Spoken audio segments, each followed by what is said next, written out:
o dioses que bajaron del cielo y que se comenzaron a mezclar con mujeres humanas. Aquí es donde se encuentran los registros de los carros voladores de los dioses. En los antiguos textos hindúes como el Harabata y el Ramayana, estos objetos voladores, fíjense lo que dicen, eran así, brillantes, de color metálico, y los describen como vimanas en el libro del Ramayana. Al dios de la atmósfera, de las tormentas y de las lluvias le llaman Indra, y se les describe con un carro volador, con luces luminosas, pintado hacia arriba, apareciendo y desapareciendo en el cielo.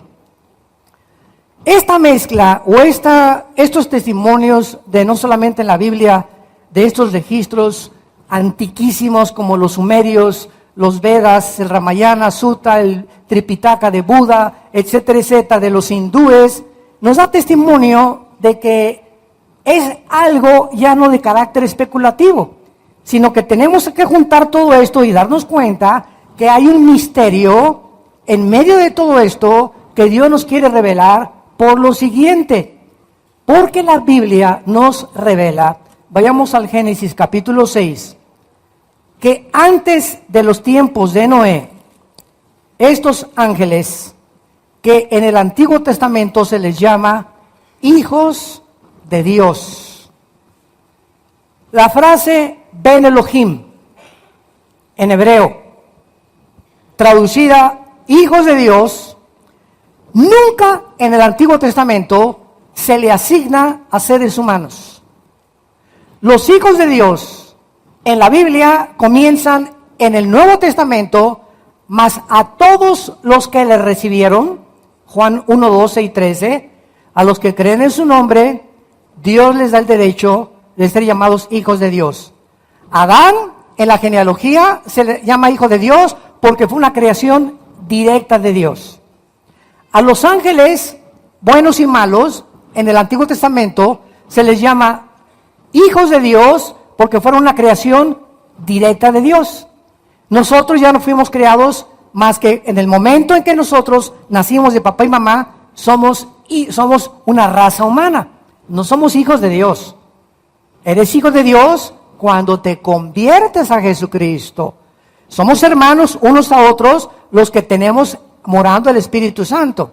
Entonces llamarle hermano a un hindú, llamarle hermana a una persona de otra religión, simplemente porque compartimos algunos puntos de paz y que anhelamos el mundo, etcétera, etcétera, no nos hace hermanos.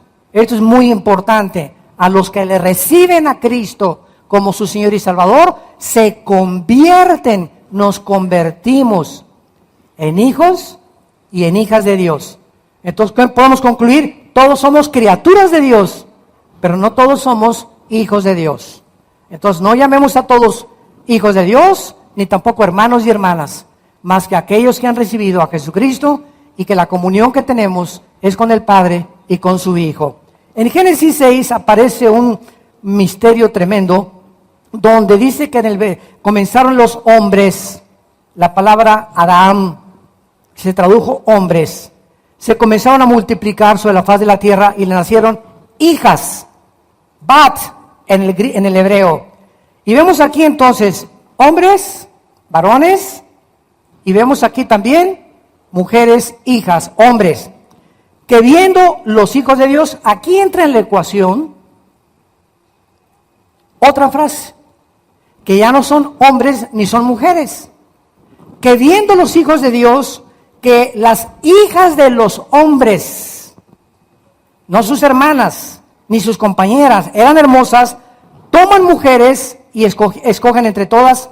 Versículo 4, y había gigantes en la tierra antes, también después que se llegaron los hijos de Dios a las hijas de los hombres y les engendraron hijos.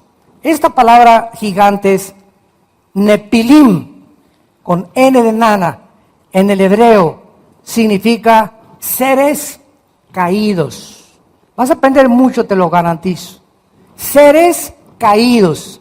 Vamos a ver, en los tiempos de Noé, los hijos de Dios que aparecen en el libro de Job, que aparecen como lo vamos a ver en otros lados del Antiguo Testamento, que son los ángeles caídos, hubo una mezcla entre los ángeles caídos y las mujeres.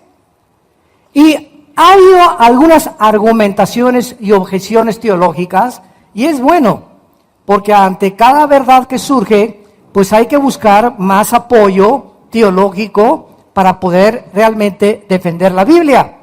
Y una de las objeciones es que, bueno, Jesucristo dijo en Mateo 22 que los ángeles no se casan ni se dan en casamiento. Conclusión, entonces los ángeles no pueden tener relaciones sexuales con los seres humanos, porque Cristo que no se casaban. Y si volvemos otra vez a examinar con microscopio las palabras de Cristo, Él está hablando de los ángeles que están, ¿dónde? En el cielo. Y antes de que el hombre fuera criado, los ángeles ya existían caídos. Entonces hay ángeles que están en el cielo y hay ángeles que están en la atmósfera y en el planeta Tierra, y aquí están controlando los continentes, como lo vamos a ver en esta serie, los continentes, los 5 continentes del planeta Tierra, que son diferentes. Y si Satanás y los demonios tienen la capacidad de alterar los pensamientos humanos, de entrar a los músculos del ser humano y darles fuerza, como el endemoniado gadareno, de entrar a los nervios ópticos del ser humano, ahí se pueden meter los demonios y alterar nuestra percepción ocular. Pueden entrar a los tímpanos de nuestros oídos, pueden entrar a nuestro sistema nervioso, a nuestros músculos, pueden nadar, podríamos llamarle así, en la sangre humana, los demonios, alterar el plasma, el protoplasma, los leucocitos blancos, los glóbulos rojos, etcétera, etcétera. Si estos seres invisibles tienen estas capacidades, sería interesante hacernos esta pregunta: ¿por qué no podrían tener también facultad o capacidades de alterar la vida sexual de los seres humanos? Y hemos visto, ¿verdad?, a través de la historia, niños con 2 cabezas, que no sé, que la rata, no sé cómo le llaman allá en alguna parte de México, el chupacabras, y que monstruos que salieron por aquí, por allá, y cosas así fenomenales que han surgido. Y aquí encontramos que en esta mezcla nacen hombres, los Nepilim, de 4 o 5 metros de altura, con 12 dedos en las manos y 12 dedos en los pies. En otras palabras, la Biblia nos enseña que durante 1000 años, desde antes de Noé y después de Noé, esta tierra fue habitada por gigantes. Y todo el Antiguo Testamento, lo vamos a ver, todo el Antiguo Testamento nos menciona a estos gigantes, que eran precisamente los enemigos número 1 del pueblo escogido por Dios, de la nación de Israel. Esto no es coincidencia. Cuando los judíos iban a entrar ya a la tierra de Canaán, Números, libro de los Números, versículo capítulo 13, los espías vieron a gigantes que ellos parecían langostas comparados con los 5 o 6 metros de estatura que tenían. Y regresaron con Moisés. No. Imposible conquistar Canaán. Son hombres inmensos y no vamos a poder pelear contra ellos. Solamente 2 guerreros de Dios, Josué y Caleb, tuvieron el valor de decir, y que si quieren con que podamos, pues no es con espada ni con ejército, vamos a acabar con ellos. Y todos los demás se quedaron muertos, enterrados en el desierto por no haber creído las promesas de Dios. Veamos un ejemplo de estos gigantes en 2 de Samuel, capítulo 21, porque ¿quién creen ustedes que acabó con estos gigantes? El rey David. El rey David. Y desde el rey David a nuestros días, hay hombres que nacen, sobre todo jugadores de básquetbol, que están en los 2.10, 2.20, 2.30. El récord Guinness registra un hombre como de 2.40, creo que es el que más ha roto récords, que es otro fenómeno, el gigantismo le llaman ellos, que es una anomalía hormonal en el ser humano, pero estos no tienen nada que ver con los Nepilim, ni tampoco tienen que ver nada con nuestro pastor César, ¿verdad? Que mide 2 metros exactamente. Muy bien. Bueno, aquí entonces en 2 Samuel capítulo 21, dice el versículo 16, Isbi Benob, uno de los descendientes de los gigantes, cuya lanza pesaba 300 ciclos de bronce, bla, bla, bla. Versículo 17, mas Abisaí, hijo de Sarbia, era otro gigante, llegó en su ayuda e hirió al filisteo y lo mató. Versículo 18, otra segunda guerra.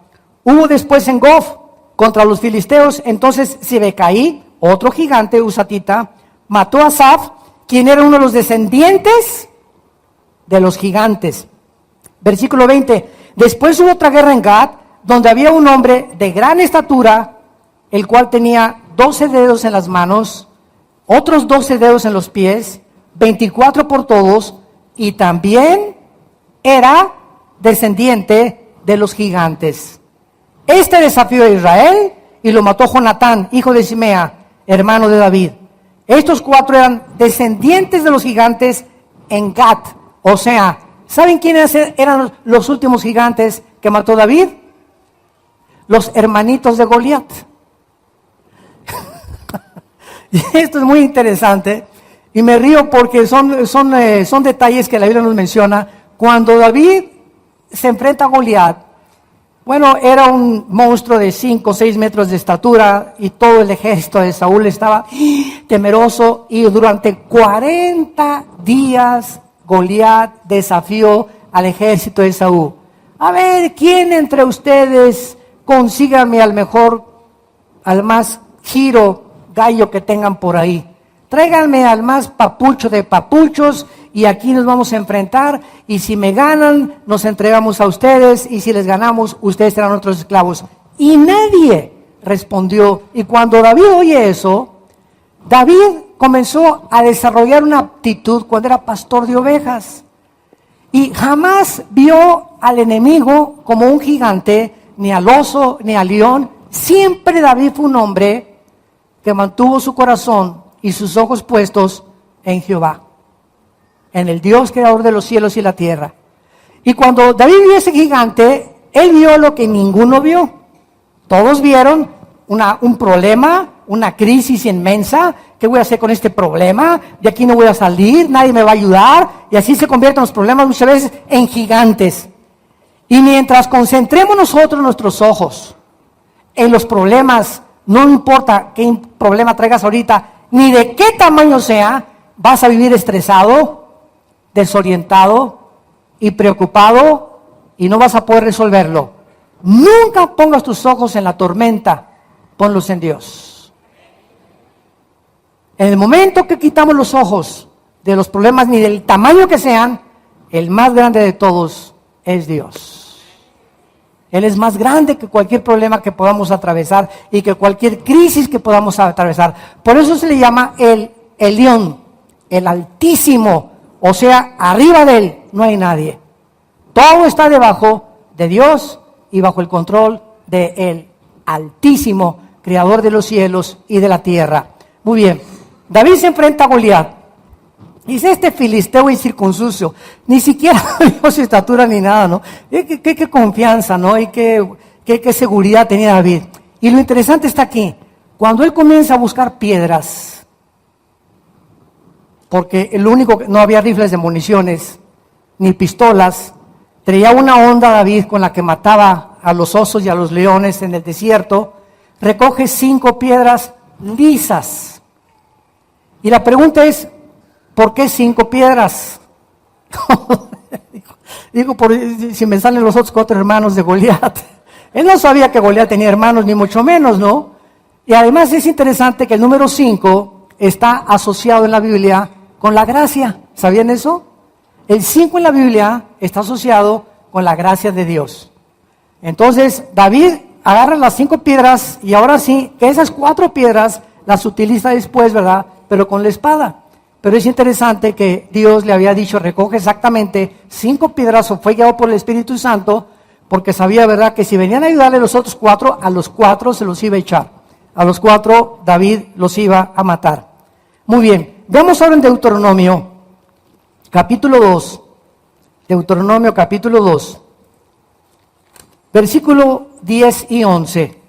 Otro registro de estos monstruos que poblaron la tierra casi 1 milenio, 1000 años antes de Cristo. Dice Deuteronomio 2, versículos del 10 al 11. Los emitas. La palabra emita, apúntalo, significa terribles en el hebreo.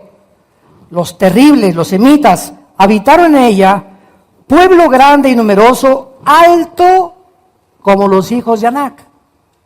La tierra de Canaán fue poblada por varias tribus: los emitas, los amasitas, los alequitas y los refaitas y los onsomeos. Y todas estas tribus eran de gigantes. Dice a continuación, versículo 11, por gigantes eran ellos tenidos también como los hijos de Anac, y los moabitas los llamaban emitas. Versículo 20, por tierra de gigantes fue también ella tenida, habitaron en ella gigantes en otro tiempo, a los cuales los amonitas llamaban somsomeos. La palabra somsomeo significa el que tiene el poder de destruir. Pueblo grande, versículo 21, y numeroso, y alto como los hijos de Anac. Deuteronomio, capítulo 3. Pasamos a ver el siguiente capítulo, versículo 11. Porque únicamente Og, rey de Basán, había quedado del resto de los gigantes su cama de hierro. No está en Rabá de los hijos de Amón. La longitud de ella es de 9 codos. 9 codos son 5 metros. Aquí tenemos un angelito, un chulis, un rey poderoso de 5 metros de estatura, que le tuvieron que hacer una cama especial. Y su anchura de 4 codos, o sea, 3.20 centímetros. 3 metros, 20 centímetros. Según el codo de un hombre, que son aproximadamente 63.5 centímetros. O sea, es la distancia un codo, así se medía antiguamente, de aquí a la punta del dedo. Cuando hicimos 5 codos, 6 codos, era la medida del codo hacia el dedo más largo que tenemos en las manos. Entonces, vemos nosotros todos estos registros que vamos a ver más adelante y con más lentitud, pero vamos a pasar ahora a examinar algunos monumentos megalíticos. Palabra megalítico significa piedra gigante. Apúntalo, megalítico significa piedra gigante. Vamos a ver cuántos megalíticos describe la Biblia y se encuentran actualmente ante nuestros ojos. La pirámide de Egipto. Egipto pertenece a una de las civilizaciones y culturas más antiguas de la humanidad después de los sumerios. Y dos de los misterios más grandes de la arqueología moderna y de todos los tiempos son las pirámides, la Esfinge de Giza y la pirámide de Giza. La gran pirámide de Giza en Egipto se considera una de las 7 maravillas del mundo. Y es el monumento de los más grandes, más antiguos, más perfectos, arquitectónicos, de manera matemática, astronómica y de la ingeniería que se tenga lugar en la historia humana. Tiene esta pirámide un volumen 30 veces más grande que el edificio Empire State de Nueva York. Y esta pirámide pesa más de 6 millones de toneladas. Vamos por orden. Su base cubre 13.6 acres más o menos, su longitud es de 230.4 metros y tiene una altura de 147 metros. Fue construida por más de 2.300.000 bloques. Y cada uno de estos bloques pesa de 2.5 a 100 toneladas. Suponiendo, pues jalaronlas con rodillos, los árboles, las piedras, etcétera, etcétera. Dime lo que tú quieras. Han hecho todos los experimentos sabidos y por haber para poder tratar de concebir cómo pudieron poner bloques de 100, 150 toneladas, una sobre la otra, sin grúas. De acuerdo al ingeniero japonés y arquitecto que acaba de reconstruir una de las Torres Gemelas de Nueva York, es un japonés, él ganó el premio, hicieron un concurso, había a quien le entregaban la construcción de esta torre. Este arquitecto japonés dice, estudiando y opinando sobre la pirámide de Giza, fue muy interesante, dijo el arquitecto, ahorita tenemos la grúa más grande del mundo que tal vez pueda levantar 100 toneladas, porque no tenemos la necesidad ahorita de poner tan grandes bloques en ningún edificio, ya los ponemos, los cortamos, no tenemos ese caso. Pero cuando yo veo la Torre de Giza, dijo este arquitecto japonés, me impresiona quién pudo montar una sobre otra y el segundo nivel, ahora la de 150 toneladas arriba de la tercera, cuando ni las más fuertes bambúes, ni cuerdas, ni lianas que se pueden haber hecho, las pudieron levantar. Era imposible. Bueno, eso no es todo. Entre las piedras, estamos hablando de casi 100, 200 toneladas de peso, hay un espacio que un papel no entra. Un pedazo de hoja de papel no entra en el espacio que hay. Busca tú la construcción que quieras y claro que al sellarlas con cemento, pues ya no puedes introducir nada. En aquel tiempo no existía más que el asfalto o el chapopote que se usó en la Torre de Babel. Pero estas piedras fueron cortadas como mantequilla, así. Y cuando las ensamblaron, no había ni siquiera una ruptura entre ninguna de ellas, porque pues por más que cortes, te vuelvo a repetir, una sierra de punta de diamante, que son de las más filosas en el siglo XXI, no cortan una piedra de 250 toneladas, de 150 toneladas, con esa precisión donde queda completamente lisa la piedra. Los más grandes ingenieros, repito, constructores modernos han usado sierras de punta de diamante para tratar de igualarlas y no han podido hacer lo mismo. Esta pirámide, además, fue impermeabilizada exteriormente con más de 144,000 piedras o azulejos que durante más de 5,000 años ni el sol, ni la lluvia, ni la nieve, ni las erosiones que producen las arenas del desierto han afectado la superficie de la pirámide. La casa de ustedes, donde vivimos nosotros, en Toluca, ¿verdad? Me dice un hermano, oye, Armando, hay que impermeabilizar el techo de tu casa, tus tejas ya tienen 3, 4 años, y cada casa, cada construcción se tiene que estar continuamente, por las inclemencias del tiempo y por los materiales que se usan, impermeabilizarlos. ¿Cómo es posible que haya una construcción de más de 5,000 años que el impermeabilizante que usaron o los materiales que usaron ni siquiera han sido descubiertos en el siglo XXI? Además, esta pirámide, de todas estas cosas, está alineada al norte, mejor que el observatorio de París. La alineación astronómica que tiene la Torre de Giza y que tiene la pirámide de Chichén Itzá y de Quetzalcóatl en Yucatán, y las que tienen en Machu Picchu, y las que tienen en Egipto, y las que tienen, vamos a ver que hasta en Israel hay un monumento megalítico que es increíblemente misterioso y que muy poca gente conoce porque solo desde un avión lo puedes ver. Y está en el norte de las colinas del Golán, lo vamos a ver más adelante. Los 4 ángulos de la piedra de la pirámide de Egipto están alineados a los 4 ángulos de la tierra con solo una 12ava de grados de variación. No debido a un error, sino al movimiento natural de la rotación de la tierra. Estas medidas, santos de Dios, pesos y alineaciones y orientación y cálculo exceden y no tienen igual en ninguna construcción humana 5,000 años después. En nuestra época, como les dije, hay solamente 2 grúas en el mundo que pueden cargar pesos de esa magnitud. En otras palabras, pudieran cargar un peso máximo de 150 toneladas. ¿Quién pudo haber diseñado esto? ¿Quién pudo haber hecho estos cálculos?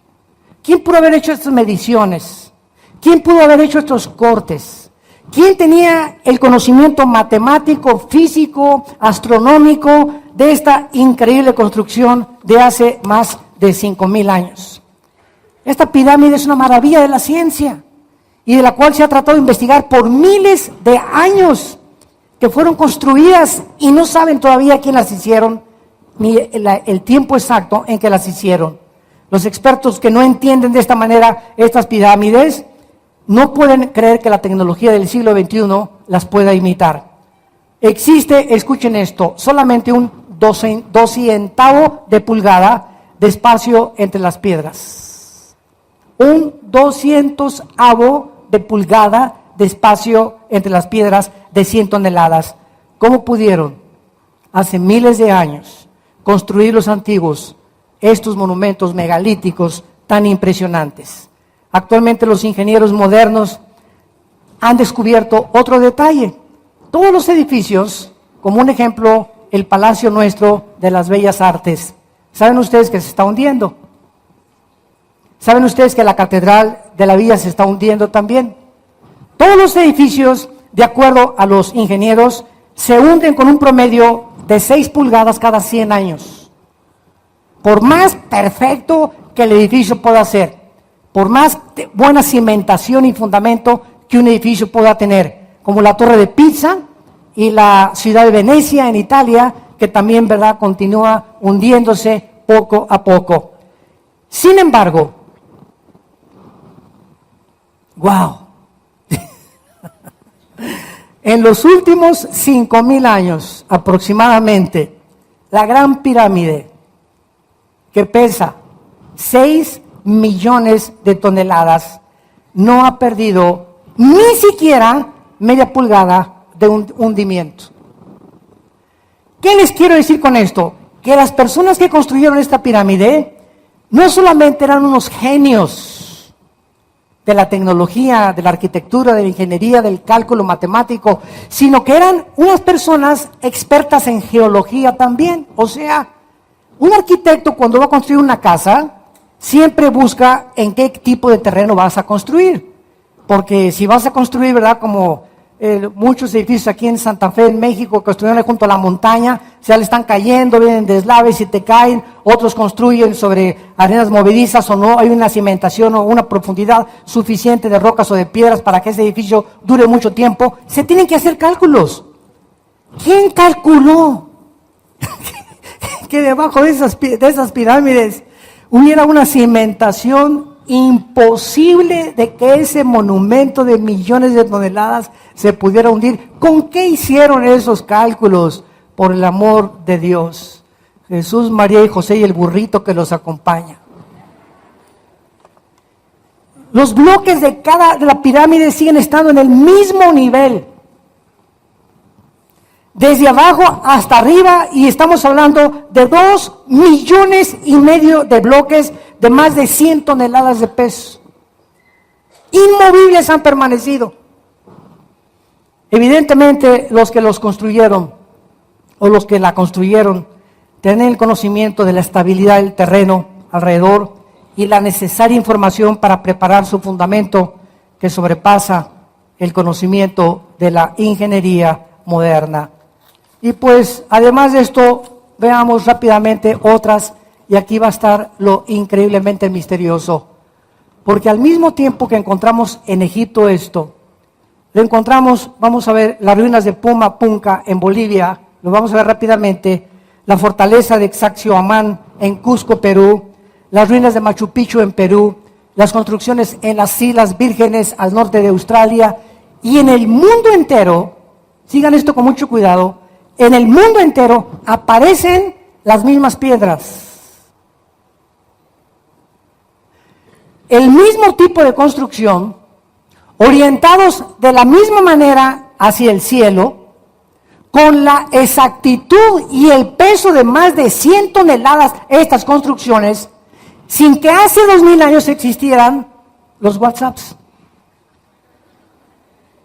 los teléfonos, el iPhone, para decirle, oye, por favor, ahí en Perú, construyete otra igualita a esta. O sea, hace 5000 años, ¿cómo se pudieron poner de acuerdo los constructores de todos estos monumentos megalíticos para que siguieran todos casi el mismo patrón? Esto es asombroso. Todos estos misterios, la Biblia nos da la respuesta. Por eso es tan fascinante esta serie que vamos a estudiar. Las ruinas de Puma Punka en Bolivia. Estas ruinas contienen bloques megalíticos de granito de los más grandes que hay en el planeta Tierra, en Bolivia. Alcanzan una longitud de 100 metros y pesan aproximadamente 100 toneladas. Sin embargo, hay una cosa mucho más misteriosa en estos bloques de piedra.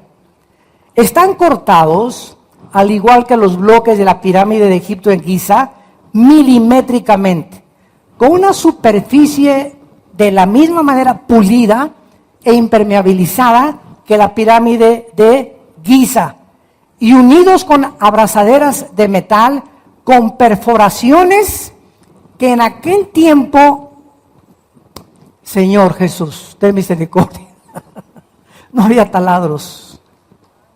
Tú sabes lo que se necesita a una piedra de granito para perforarla y hacerle un hoyo, no que se rompa toda, sino que sea milimétricamente derechito e incrustar ahí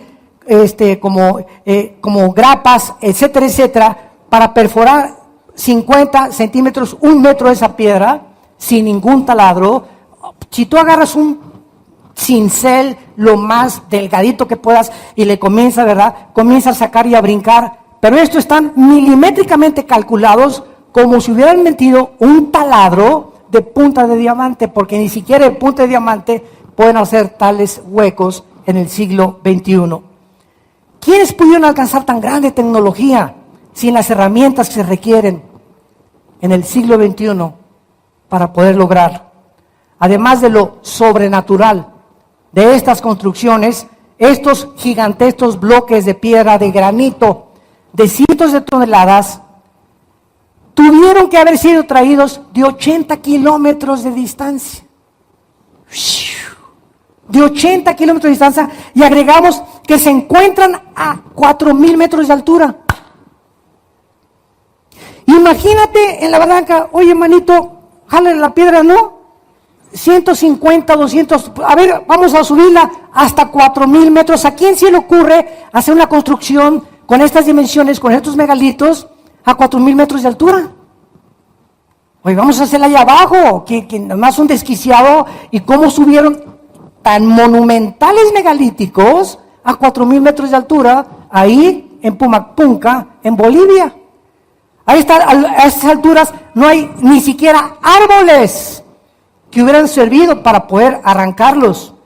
Además, le podemos agregar que fueron traídos a 80 kilómetros y agregamos que se encuentran a 4000 metros de altura en medio de barrancas y de ríos. A ver, decimos en México, échate ese trompo a la uña. Búscale por donde quieras, tú, científico, físico, matemático, doctorado en geología, arqueología, Pompidou, Michelieu, papá, lo que tú me quieras y me digas, nadie te puede dar una respuesta más que tuvo que haber una intervención no humana. No humana. Tuvo que haber ahí la mano negra, como decimos, una mano negra ahí que hace miles de años visitó este planeta. Y quisieron dejar su huella en todos los 5 continentes. Para darnos cuenta, ¿verdad? Dios también a través de todo esto, que estos mismos ángeles caídos, que han proporcionado este conocimiento a los gigantes y que han sido y han estado involucrados con los seres humanos, sin que nosotros, hasta miles de años después de comenzar a hojear la Biblia y estudiar la Biblia, comenzamos a descubrir estos misterios. ¿Saben ustedes? Yo me preguntaba haciendo esta serie, Padre, ¿y cuál fue el propósito de que todos estos ángeles caídos hicieran todas estas construcciones de cientos de toneladas de peso? ¿Cuál fue el propósito de estas pirámides, etcétera, etcétera?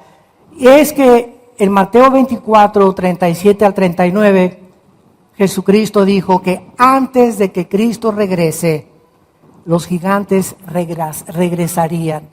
Y cuando dice la Biblia que los Nepilim van a regresar antes de que Cristo regrese, ¿saben lo que nos está diciendo la Biblia?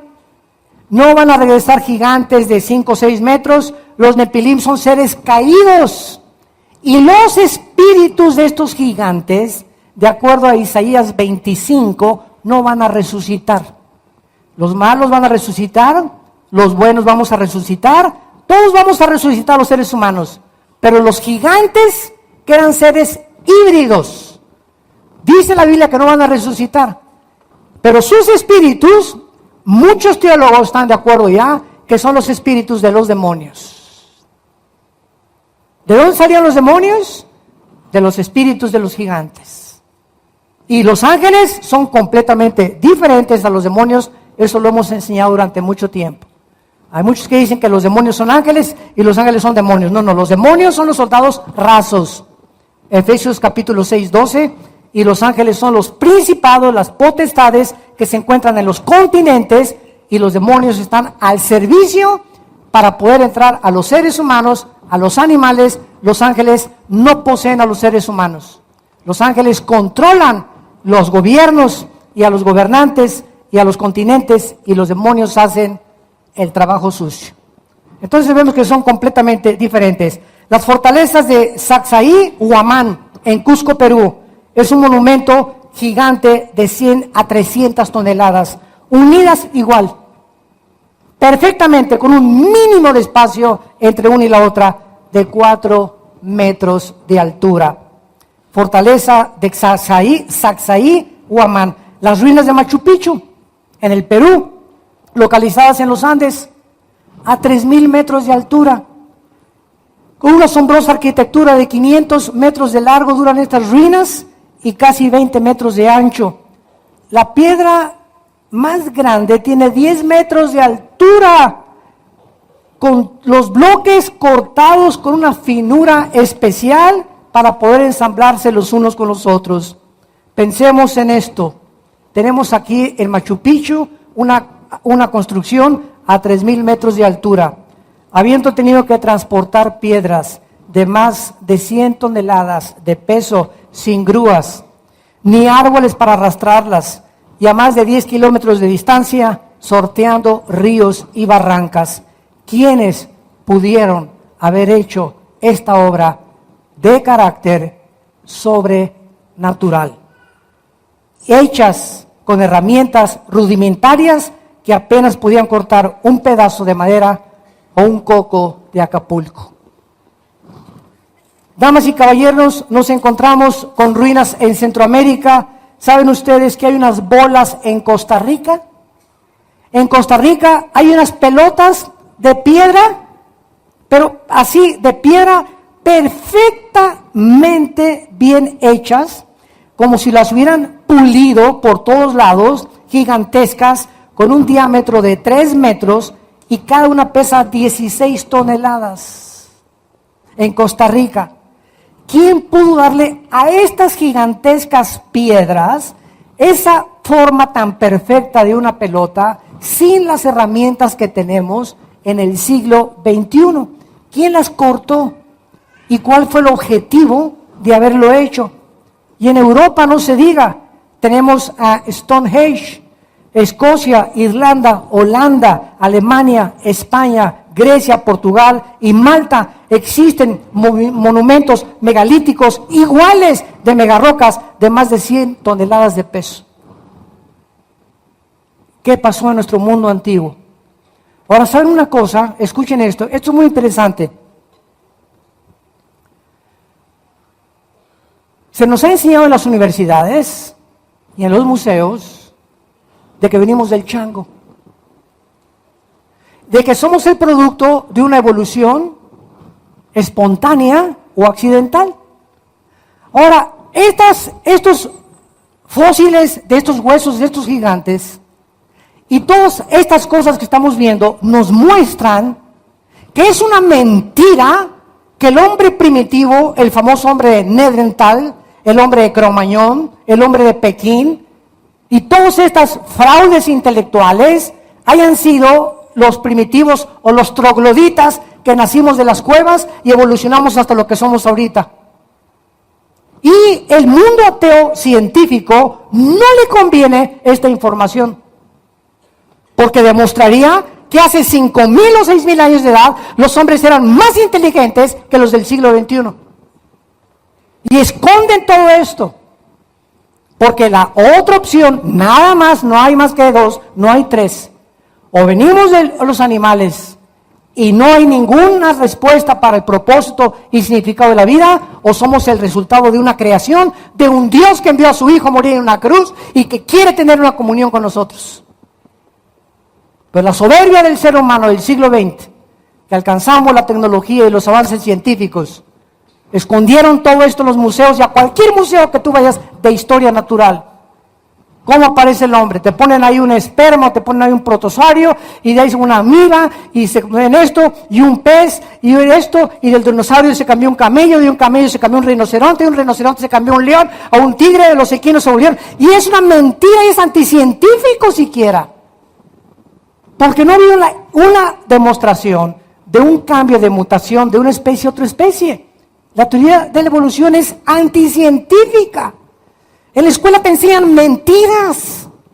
Son una mentira. ¿Por qué? Porque no tiene bases. No tiene algo que la sostenga más que teorías, especulaciones, filosofías de hombres como tú y como yo, que tienen miedo de la revelación de la Biblia y del conocimiento que Dios nos quiere impartir, para que no andemos en tinieblas y sepamos que tenemos un propósito, un significado, somos agentes morales con un propósito para vivir, y que vamos a ser responsables de cada una de las acciones que nosotros tomemos en esta vida. ¿Cuántos de ustedes verdaderamente aman la Biblia, la estudian con todo el corazón, sistemáticamente se discipulan, toman 2 estudios entre semana, están inscritos en el LITI, en el Instituto Teológico que tenemos, buscan a Dios? Quiero respuestas, las hay, pero no las hay para los flojos, los indolentes, los que quieren ya todo. ¿Y por qué esto y por qué aquello? Dios no es un Dios que va a satisfacer tu intelecto solamente como un capricho. Dios es un Dios que te busca, que tengas comunión con Él, y como resultado y consecuencia de esta comunión con su Hijo Jesucristo, tú conocerás la verdad, y la verdad te hará libre. Padre, te damos gracias por tu palabra en esta tarde.